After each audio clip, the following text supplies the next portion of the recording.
you're probably sick. Maybe bleed about it. Ew. Are poor people worth making medicine for? No. What? I'm going to disagree with you and John Green. It gives you a sense of urgency to create. Wah, wah. That's enough of that.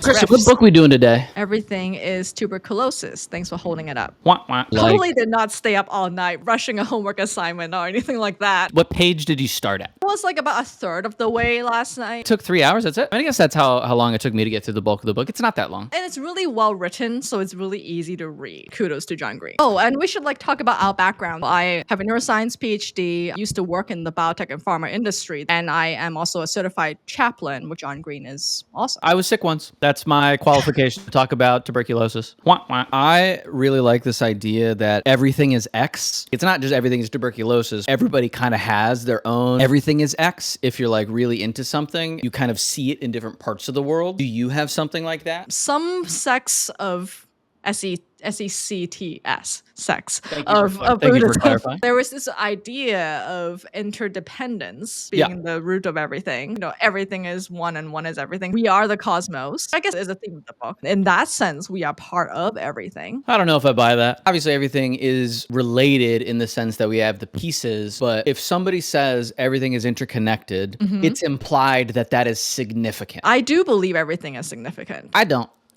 Why? Because, actually, let me ask this a different way. Do you think everything is equally significant? The band of which things are significant is much more narrow for me compared to you. Do you say that in the sense that there's like a floor of everything is at least this significant, or a ceiling that there's a max significance? There is a much higher minimum threshold of significance, and also there is a more flat threshold of significance. Got it. So that could be the root of all of our frustrations with each other. Oh, yeah, maybe this is it. It's time to answer the question. Is everything tuberculosis? Deep inside this book, he actually has a whole disclaimer about how you cannot make this claim, which I think is super nice because a lot of these pop science books don't disclaim against themselves. However, it's in the middle of the book, and you watch his content he's produced to advertise the book. It kind of contradicts itself because, of course, to make the hook, you have to make it sound like everything is tuberculosis. My everything is X is everything is Harvard or Ivy League. Ew. I know. This isn't I think this is how it should be. I grew up outside of this bubble of golden passport privilege, got to it after the army. And once I got there, I learned all of the little dog whistles that people use to like communicate to other privileged, wealthy people that they're wealthy without being rude in public conversation. And now whenever I hear a company announcement or I see something in the news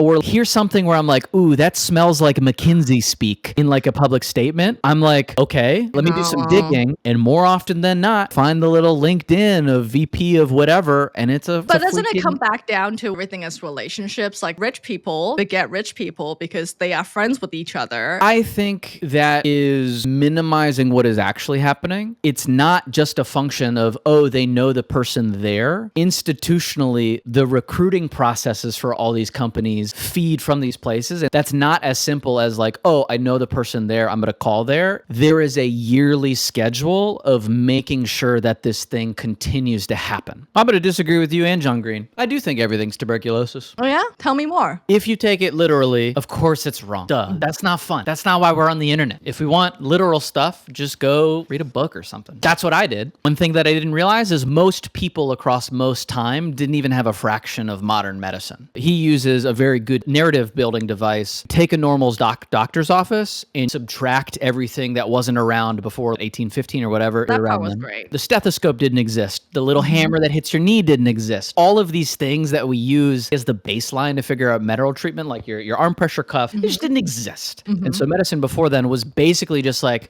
you're probably sick, maybe bleed about it. Tuberculosis was a disease that kind of took over humanity because it was an outlier disease in the sense that it didn't happen that fast for the most part. You took a long time to die from it, so more people experienced tuberculosis for longer. Culturally, that means it's a disease that hurts you over time, so you can sit and reflect within this disease, and if you're like an artist type or a writer type, you can write about it, and other people can see you experiencing this thing, and so by virtue of the physical properties of this disease, it entered the cultural consciousness in a way that a lot of other illness doesn't, because a lot of other illness just that's like severe just kills you. And so you can't really write about it. Other people can write about you dying, but that's like not the same thing as the person that's sick is communicating their story. Well, they romanticized it and said that, well, it sucks that you have TB, but you are a great artist and creative, which in a practical way made sense because you know it's going to kill you much sooner, right? So you better get all your creative stuff out of the way now. Gives you a sense of urgency to create. I highly recommend this book. Again, Christin. I would recommend this book for anyone who wants to read something that's science related because the ability to weave factual things and a story narrative arc and getting you to care about someone is really a testament to the fact that he's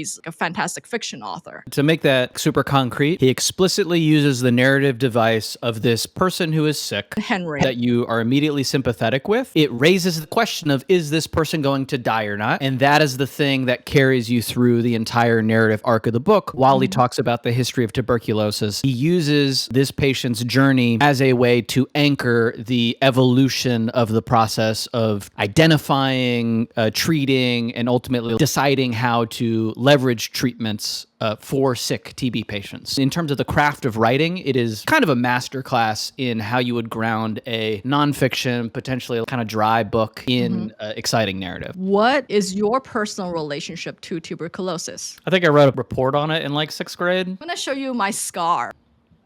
I don't know what that is. Is that like a vaccine? Yes. So in the book, he does talk about a vaccine that's often given to kids in like developing countries. I can tell right away that someone didn't grow up in the US is if they have the same scar. For us, it's a very formative thing that all kids remember. And we'll compare scar size and be like, sucks that yours is humongous. I was born in Germany and then grew up in the US. I don't have that scar. My closest parallel is in the Army. I got all my vaccines twice because they lost my records. I had to get the anthrax vaccine. That was pretty painful. V, we'll get to those questions. It's a book about the interconnection between agency and luck. It's a story of people that had things happen to them, getting tuberculosis in a world where there was no cure or anything like that. And then people in that world deciding that they were going to do something about it. A lot of them not even career medical folks, but you connect it with people that now live in a world where they have the poor fortune to be born into a place where they can still get this disease, which is eminently curable if the right logistical supply chain and benevolence happens. And there's people with varying levels of agency that they choose to have and that they are privileged to have, deciding how to use it across these various contexts. And I think that's really interesting. As far as a book discussion goes, there's a lot of things that are going right for this book to be an interesting and compelling and useful piece of literature. Because medical stuff is a microcosm of life. You know what I mean? We like medical stuff because it inherently comes with stakes. And a lot of things in our life don't really come with stakes beyond, is this person going to be upset with me? But if you deal with a life or death situation, it's a life or death situation. There's inherently more drama in that. And so we care about it more. And obviously it could affect us, actually. V's question about systemic inequalities and the choices we make, does the narrative fit the science? Science is doing a lot of lifting in that sentence. There's very clear differences between countries that had different colonial histories. GDP is one measure of that. John Green makes a really compelling case about infrastructure development in Sierra Leone being oriented around extracting resources from the country. That was really enlightening to me. The short version, all of the railroads and transportation infrastructure of Sierra Leone and a lot of other formerly colonized countries, they were oriented around getting resources out of the country. Where other areas of the world, they oriented their public transportation around making it easier to move within that space and making the country itself like a stronger entity. And if everything is oriented around resources leaving the country and then the people that are extracting it leave, well, guess what? The only thing that country is set up to be successful at is by further depleting its resources and moving them out of the country, as opposed to any of the other things like US leading innovation and drug development. Like, they can't just start doing that because there's hundreds of years of history that make that uniquely possible in places like the US for now. Systemic inequality is one piece of a larger picture. But like John Green does have an example of success to show that if you solve for inequality, it turns into a virtuous cycle. Right. One of the things I like the fact that there was already an actual positive case study. It's not just like naive optimism. Like, we've done it before, we can do it again. I went to Harvard Business School. I'll tell you straight up, the discussion, are poor people worth making medicine for because they can't pay you enough, happens explicitly. Does the math follow that? Sometimes, not always. Sometimes there's communities with needs that the quantity of people that pay for it ends up being a lucrative thing. The existence of that conversation would freak a lot of people out. It's so interesting you phrase it that way because it reminds me of the whole creator freemium model that the Green Brothers actually use. They have put out a lot of free content. Whole idea of the model, which they have explicitly said before, is like with money, give more, then it helps everyone else get a share of the content. And I feel like it's the same here. Frankly, in the US, we pay a lot more for the same drug. This like differential is oftentimes what's theoretically funding a lot of research. The John Green argument is they did end up dropping the price and things are still okay. To be clear, they dropped the price because people lobbied and got put public pressure on them to drop the price. Yes, They didn't just because of the decide to. awareness. Yeah, exactly. Which I think is a perfectly legit market dynamics issue. Are you sure it's not terrorism? Well, You were a researcher during your PhD. What are your thoughts on US subsidizing research for the rest of the world? that's like a altruistic reason and a practical reason, right? Like if you are the first to invent something, you get to make the most money from it. So they weren't doing it just to help the rest of the world, but that fundamentally is what happens. I benefited from that, right? My research was funded by NIH grants. I'm very thankful for the opportunity. I just think that if governments understand like how much money you can actually make through research, then they would be much more willing to fund that. It's a very asymmetrical bet to do research because most things just don't pan out. But when you do, it does. It's almost like venture capital in some way. The ability to continue to fund that is really important. A lot of this book also mentions other characters besides Henry, doctors and healthcare providers. This gets into the idea of meaningful work. What do you consider as meaningful work? I'm discovering my definition of meaningful work. I've had bits and pieces of it throughout my life. In high school, I worked at a Steak and Shake as a waiter. I found that to be some parts meaningful in the sense that I learned a lot about the world that I didn't know beforehand. Additionally,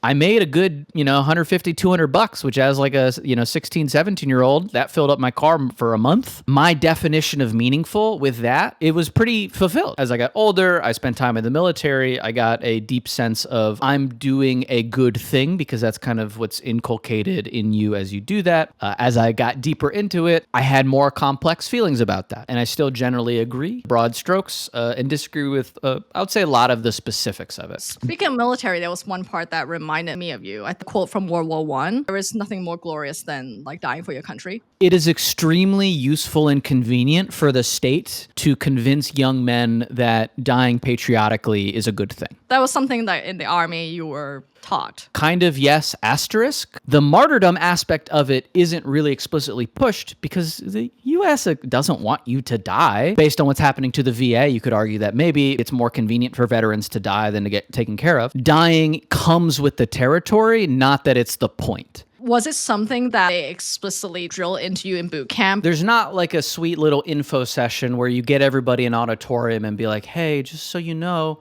you might die. Honestly, that's liberal fantasy shit. It's more about redefining your baseline stakes for your day-to-day decisions. If you do something like you don't pack your bag correctly, the corrective process is you didn't bring the ammunition you were supposed to bring. You run out of bullets halfway through this fight and you kill everybody on your team. Your death doesn't matter, but other people's deaths matter a lot. And that's like the basis of brotherhood or connection in a lot of military and a lot of team contexts in general, just like with different stakes. But it's like less about the die for your country that's glorious and more about you are in a profession of bringing legitimate violence to these places. And what comes with that is the stakes and responsibility of thinking about death. Wow. Convincing young men to die for rich politician causes is a chain that has lasted thousands of years. What is our rating for the book using our unique scale of Triple C. Got Cameron C, got Christin C, got Chat C. Chat, when this video goes live, go ahead and drop a comment, C or no C, if you like it or you don't like it or you would recommend it, you don't recommend it. We're still figuring out what that scale actually means. I do like the book. The most powerful idea in the book that he goes back to a little bit, but he like mentions early on and then it threads throughout the entire book is that we experience events, but live life as a process. And tuberculosis is where you get sick and that's like the event. But the experience of tuberculosis is a long-term process that plays out over weeks, months, and years. And as a result, the way that we process it is different from the things we kind of experience as events. We anchor on events that we experience quickly. They make more sense to us. They are easier to understand because they usually have like a clear start and stop. And our brains are just better suited to deal with like an instantaneous or like a very short time frame thing versus a big longitudinal,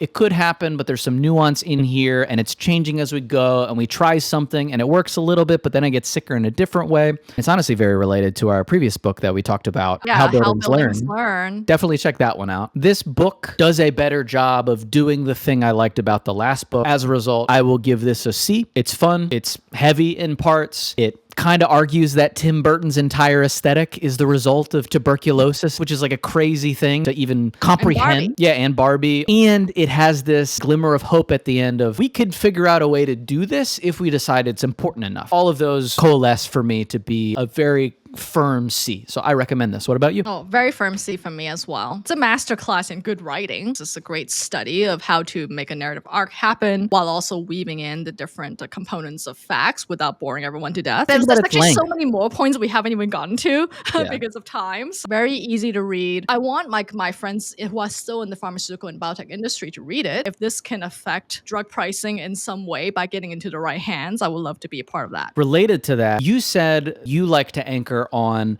the person who is the best person to speak about a thing. For people that watch stuff, I was thinking about what responsibility do we have as viewers and fans of things on the internet? Because we're all participants in the global internet community, whether you comment or not. You are helping drive algorithms. And I actually really do think we all have the responsibility to make the right person famous. It's a really hard thing to define, but when you find somebody and you're like, I think that is a person with integrity, I respect how they think about things, how they solve problems, like what they advocate for. The way that you participate in the internet shapes whether or not that person gets to do more of the thing that you think is a good thing for yourself and society. So that idea of working to make the right person famous, I'll selfishly say by engaging with their stuff, but at the very least, being conscious about, this is a person that I'd like to be saying more of the things that I think that they're saying. I think the internet would be a little bit better if we all did that. I agree. This is where sometimes I wish the energy towards boycotts can be transferred into energy towards support. And it's just like a basic rule of effectiveness. You don't just bring up a problem. You need to have a solution that is at least your first suggestion about what people should do. If you're going to boycott buying book from Amazon, here's a link to the place where you should buy books instead. It's really not hard to do that kind of stuff in general, if that's how you're so inclined. Our book for next week is The Death of